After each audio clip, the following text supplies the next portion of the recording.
नमस्कार, आप सभी का ट्रेड विद बुक्स में आपका स्वागत है। आज हम शुरू कर रहे हैं फंडामेंटल एनालिसिस आसान भाषा में सिखाने की कोशिश।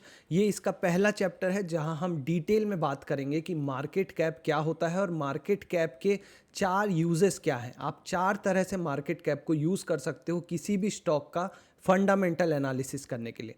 सबसे पहले बात करते हैं कि मार्केट कैप होता क्या है। आसान भाषा में समझने की कोशिश करेंगे जिससे रिटेल निवेशकों को जितना ज़रूरी है उतनी इन्फॉर्मेशन आसान भाषा में समझ में आ सके। मार्केट कैप का मतलब है एक मोटा मोटी आप समझिए कि उस कंपनी को अगर आपको पूरी कंपनी खरीदनी है तो आपको कितने पैसे लगेंगे। जब आप टीसीएस का एक शेयर खरीदने जाएंगे आज तो 3036 रुपये 3036 रुपीज़ का एक शेयर आएगा। लेकिन अगर किसी को पूरी कंपनी खरीदनी हो तो 10,98,596 करोड़ रुपए की आएगी। तो उस कंपनी की पूरी वैल्यू जो है कितने की है वो टोटल, वो बताता है कि उसका टोटल मार्केट कैप क्या है। मोटा मोटी आप इस तरीके से समझिए।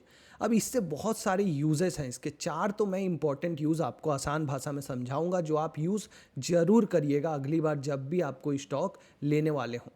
तो पहला यूज़ क्या है, पहले तो आप ये समझिए कि मार्केट कैप होता क्या है। मान लीजिए कि एक पान की दुकान है जिसका टोटल वैल्यू 100 रुपये है। मान लीजिए कि 100 रुपये में वो पूरी दुकान मिल सकती है। अब मान लीजिए उस दुकान वाले को पैसे की ज़रूरत है तो उसने अपनी जो 100 रुपये की दुकान है उसकी हिस्सेदारी कर दी। उसने 10 लोगों को कहा कि मैं अपनी दुकान का मालिकाना हक आप लोगों में बांटना चाहता हूँ, 10 लोगों में। और हर किसी को उसने कहा कि तुम्हारे पास जो भाग आएगा उसकी कीमत कितनी होगी, 10 रुपये। मतलब आप समझिए कि उस दुकान वाले ने, पान की दुकान ने अपने 10 शेयर निकाले हैं मार्केट में और हर शेयर की कीमत कितनी है, 10 रुपये। तो टोटल वैल्यू कितनी है उसकी, 100 रुपये। मतलब कि आपको क्या समझ में आया कि मार्केट कैप जितने नंबर ऑफ शेयर होते हैं उसको जब आप गुणा कर देंगे एक शेयर का जो प्राइस है उससे, तो टोटल मार्केट कैप आ जाता है।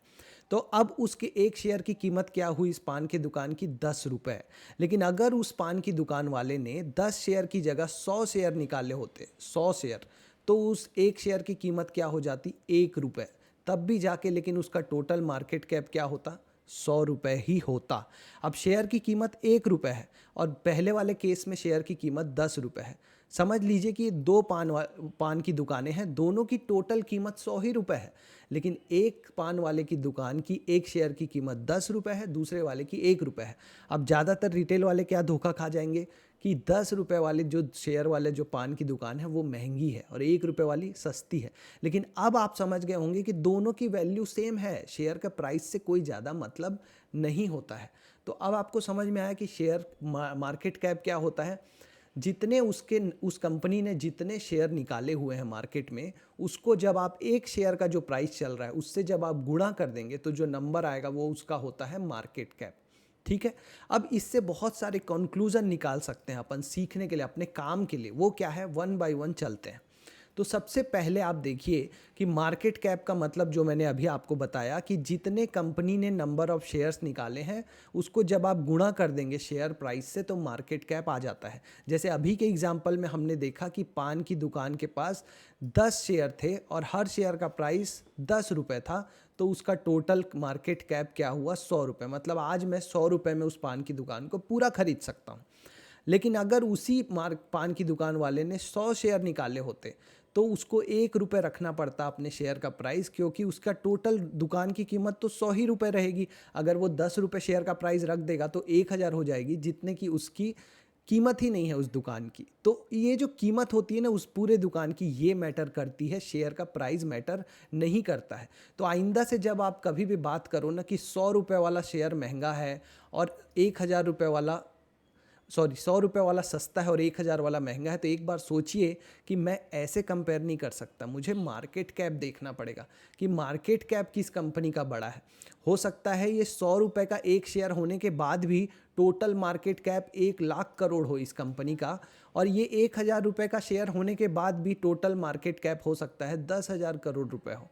इसीलिए आपको ये अनुमान लगाने से पहले कि कौन सी कंपनी बड़ी है, आपको उसका टोटल मार्केट कैप देखना चाहिए, ना कि उस कंपनी के एक शेयर का प्राइस।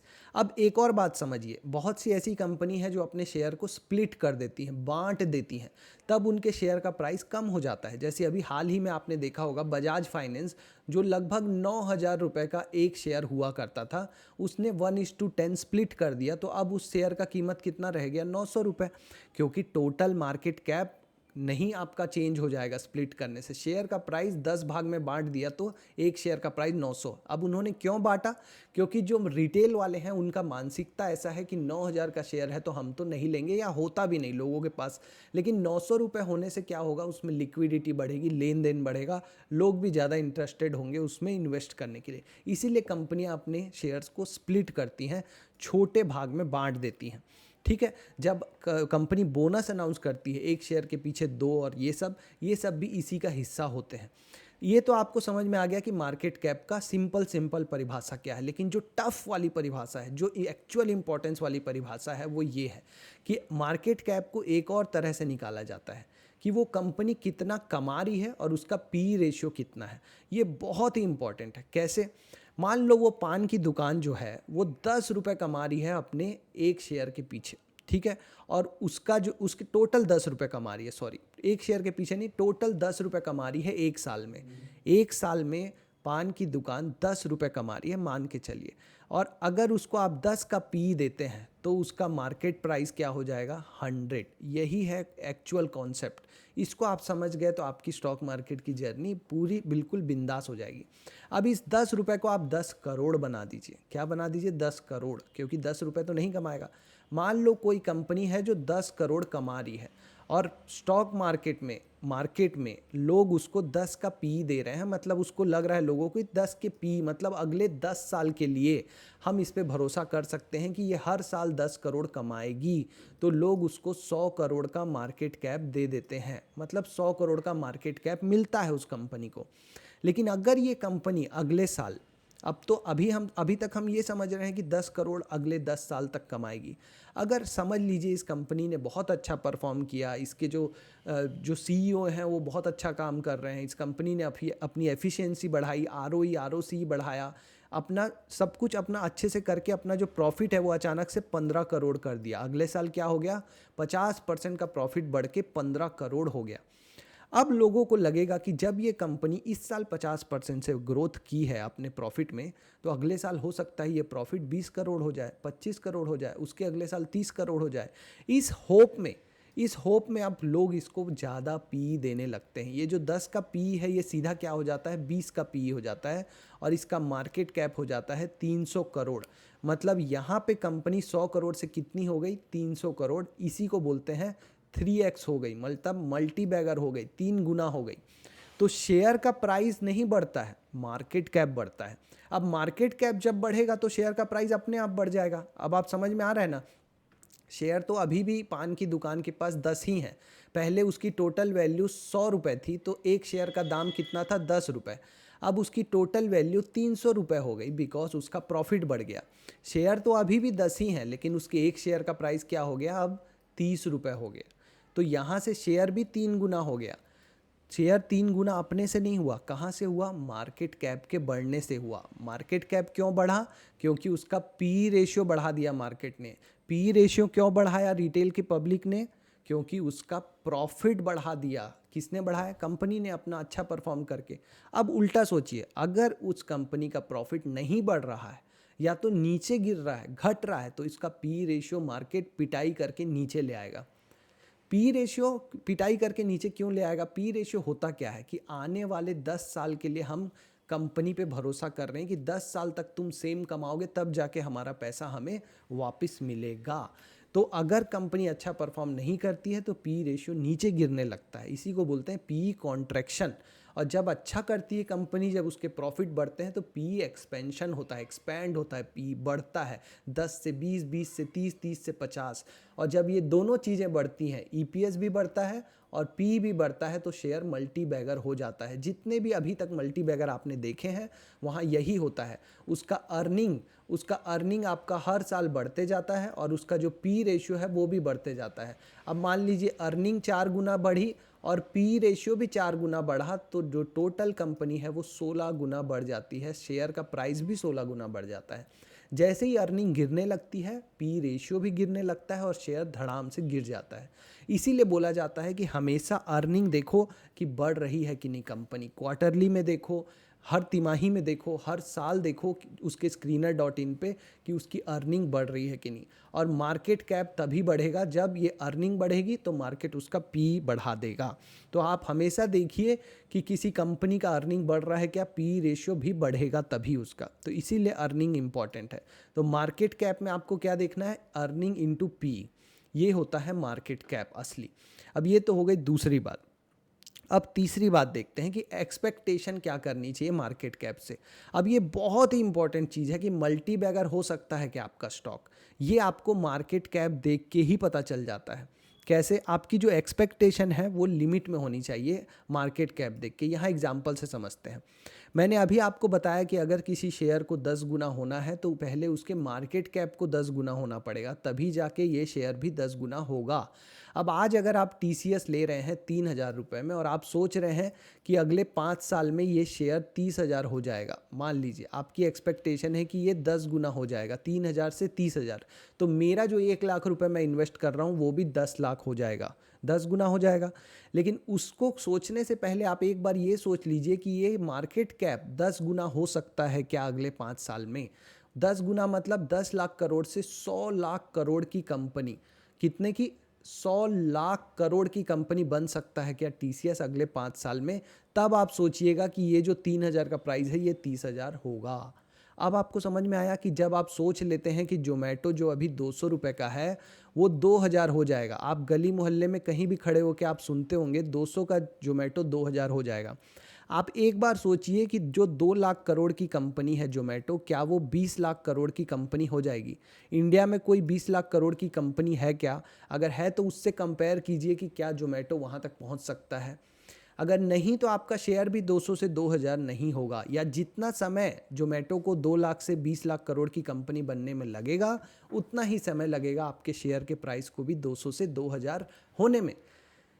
इंडिया की GDP कितनी है आप सर्च करके देखिए गूगल में कि टोटल इंडिया में कितना उत्पाद बनता है, आपको लगेगा कुछ पता चलेगा वो नंबर क्या है, तब आप कंपेयर कीजिएगा कि ये जो मैं बात कर रहा हूँ 100 लाख करोड़ की वो कितना बड़ा नंबर। चलिए आपके लिए यहीं पे सर्च करते हैं GDP of India in terms of rupees, in terms of rupees मतलब रुपीस के टर्म में इंडिया की टोटल GDP कितनी है। तो आपको पता चलेगा यहाँ पे लगभग 330 लाख करोड़ है, मतलब पूरे इंडिया की सारी कंपनी का मिला के 330 लाख करोड़ का बिजनेस होता है। अब आप उसमें से सोच रहे हैं 100 लाख करोड़ सिर्फ TCS हो जाए, ऐसा हो सकता है क्या, कब हो सकता है, या GDP भी बढ़ेगी लेकिन उसका कितना % हिस्सा TCS कंट्रीब्यूट कर सकता है। मेरा बताने का मतलब ये है कि जब आप किसी शेयर के लिए एक्सपेक्ट करते हैं कि वो 10 गुना हो जाएगा तो उसका मार्केट कैप देखिए। आप एक 5,000 करोड़ की कंपनी से एक्सपेक्ट कर सकते हैं कि वो 50,000 करोड़ की हो जाएगी, 1 लाख करोड़ की हो जाएगी, लेकिन आप एक 10 लाख करोड़ की कंपनी से ये एक्सपेक्ट नहीं कर सकते कि वो 10 गुना हो जाएगी। यहाँ पे आप कैसे इन्वेस्ट कर सकते हो, जब ये नीचे के प्राइस पे मिले, जब ये 10 लाख करोड़ की कंपनी 6 लाख 7 लाख करोड़ पे आ जाए किसी टेम्पररी रीज़न के कारण, तब आप इनमें इन्वेस्ट कर सकते हो। वो होता है 30%, 50%, 60% रिटर्न के लिए इन्वेस्टमेंट। लेकिन जो मल्टी बैगर वाला जो रिटर्न होता है वो कब कब मिलता है, जब कंपनियां छोटी होती हैं, जब कंपनियां 1,000 करोड़ से लेके 2 लाख करोड़ 1 लाख करोड़ तक के बीच के रेंज में होती हैं। जैसे यहाँ आप देखेंगे परसिस्टेंट टेक्नोलॉजी 5,000 करोड़ की कंपनी है, टेक महिंद्रा 1480।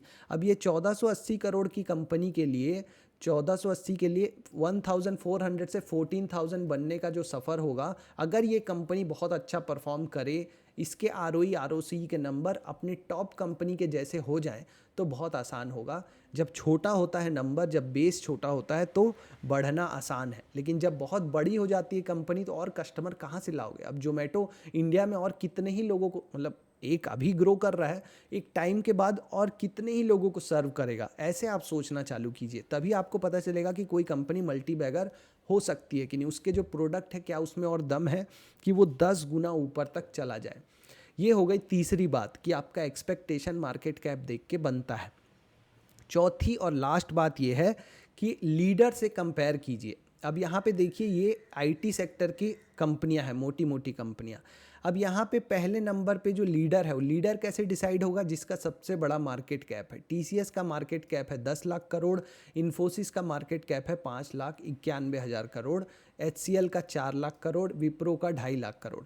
अब आपको ये जो छोटी कंपनियां दिख रही हैं 5,000 करोड़ की, ये मार्केट कैप है, 80,000 करोड़ की जो कंपनी दिख रही है, आप इसको कंपेयर कीजिए कि क्या इसकी परफॉर्मेंस टीसीएस, एचसीएल और इन्फोसिस जैसी है। अगर इन कंपनियों के भी परफॉर्मेंस इस तरह की है तो ये कंपनियां भी यहाँ पहुँच सकती हैं। तो आपको पता चलेगा कितना स्कोप है, कितना स्केलेबिलिटी का चांसेस है, कितना स्केल कर सकती है कंपनी। किसी सेक्टर में जो सबसे बड़ी कंपनी है वो लीडर है, वहाँ तक पहुँच सकती है छोटी कंपनी भी। ऊपर वाली कंपनी का मार्केट कैप खाएगी, उसका कम होता जाएगा, उसकी जगह लेगी छोटी कंपनी। ठीक है, अगर वो कंपनी में दम है तो। बहुत सारे सेक्टर में ऐसा हुआ भी है। अभी एशियन पेंट आपका पेंट सेक्टर की सबसे बड़ी कंपनी है। जैसे ही अडानी की आदित्य बिरला की नई कंपनी आई ओपस, बिरला ओपस पेंट, आपने देखा होगा एशियन पेंट का शेयर गिर गया, तो वो बिरला ओपस उसका मार्केट कैप लेने का ट्राई कर रहा है। अब आप देखिए कि उसके फंडामेंटल्स क्या सुधर रहे हैं, क्या उसकी अर्निंग आ रही है। अगर आ रही है तो वो वहाँ तक पहुँच सकती है। तो आपको पता है कि लीडर का मार्केट कैप क्या है, वहाँ तक ही स्कोप है, वहाँ तक पहुँच सकता है। तो वो कितना गुना हो सकता है, वो भी अगर परफॉर्मेंस दे तो आपके पास एक नंबर होता है कि मैक्सिमम कितना पहुँच सकती है कंपनी। ठीक है, तो इस तरीके से आप मार्केट कैप को यूज़ करते हो। अभी 1 बाय 1 हम सारे डेटा पॉइंट पे वीडियो बनाएंगे, ये सारे एक एक करके, जिससे आप फंडामेंटल एनालिसिस में पूरी तरीके से मास्टर हो जाओ। तो आज के टॉपिक था मार्केट कैप, ये पहला नंबर। अभी तो बहुत सारे नंबर बाकी हैं। होप आपको समझ में आया होगा। अगर कोई भी डाउट है तो आप कमेंट करके पूछिएगा मुझसे, मैं आपको रिप्लाई करूंगा। और आप इसके बारे में और पढ़िए, यूट्यूब पे देखिए, मार्केट कैप देखना चालू कीजिए। शेयर प्राइस देखने से काम नहीं बनेगा। ठीक है, ऑल द बेस्ट, मिलेंगे नेक्स्ट वीडियो में।